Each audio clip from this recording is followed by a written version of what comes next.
Neste vídeo falarei um pouco sobre a pesquisa que desenvolvi no último ano com apoio da UFSC e do CNPq.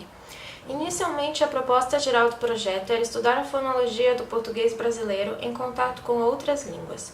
Dentre minhas tarefas estavam participar de encontros do Grupo de Estudos de Línguas em Contato da UFSC cada 15 dias, auxiliar a organização e transcrição de algumas gravações coletadas em 2016 pela minha orientadora, professora doutora Ana Lívia dos Santos Agostinho, na região de São Tomé e Príncipe, e escolher um tema individual para o maior aprofundamento. O tema individual foi escolhido o contato fonético-fonológico entre o português e o japonês por meio de análise da adaptação dos empréstimos linguísticos. Empréstimos linguísticos são inclusões de palavras de outras línguas. O enfoque era, principalmente, a relação entre o acento das duas línguas, uma vez que o japonês é conhecido tradicionalmente por ser uma língua pitch accent, enquanto o português seria uma língua stress accent.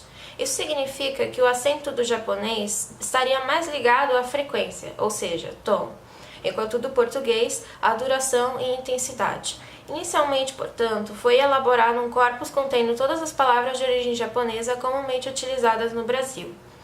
Constam neste corpus, organizado em planilha do Excel, as palavras tomadas como empréstimo pelo português, sua transcrição fonética em português, o período de entrada conforme o dicionário Roais, a vogal tônica no português brasileiro, a transcrição fonética em japonês com indicação da sílaba acentuada original, se houver, o número de sílabas em português, o número de sílabas em japonês, o acento em português, a manutenção ou não da sílaba acentuada no processo de empréstimo, a variação de pronúncia no português brasileiro e a fonte do empréstimo. Analisados os dados, observou-se, com relação ao acento, que adaptações de palavras com U e I ao final atraíam acento oxítono, como já previsto por Araújo e Agostinho em 2009.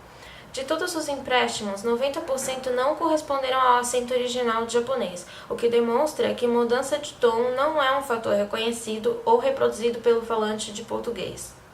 Houve preferência por oxítonas, sendo 57% do corpus, o que contraria a predominância paroxítona da língua portuguesa.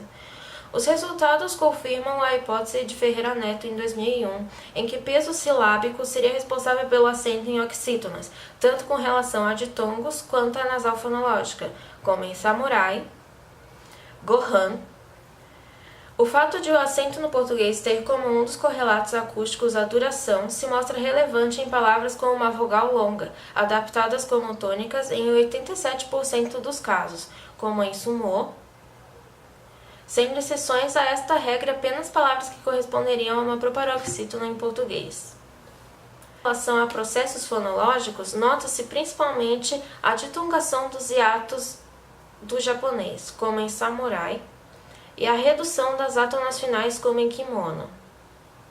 Foram também observados casos de inserção de vogal epentética, como em tsunami, e assimilação de nasalidade em tônicas, como em dorama. Além disso, houve casos de monotongação, como em geisha, e abaixamento de vogais médias em posição tônica ao se adicionar o sufixo do japonês, como em judoka, vindo de judô. Segundo os dados encontrados no dicionário Roais, o período de ocorrência de empréstimos foi durante o século XX, o que condiz com o momento de maior imigração japonesa, sendo, em sua maioria, campos lexicais relacionados a culinária, esportes e entretenimento de origem japonesa contemporânea. É possível também determinar a forma de entrada de alguns termos, como é o caso de palavras que entraram pelo sistema de escrita Romaji, como Nisei, que segue o padrão de adaptação de ei no lugar da vogal longa, diferente de outros casos como Kare, que provavelmente entrou pela oralidade, já que não segue este padrão. Desde então, este trabalho foi aceito para publicação pela Revista Linguística da UFRJ sob o título Adaptação de empréstimos de origem japonesa no português, uma análise preliminar, e apresentado no 7º encontro do GELIC, Grupo de Estudos de Línguas em Contato, no 1º Linguística Formal e na 12ª Semana de Letras da UFSC.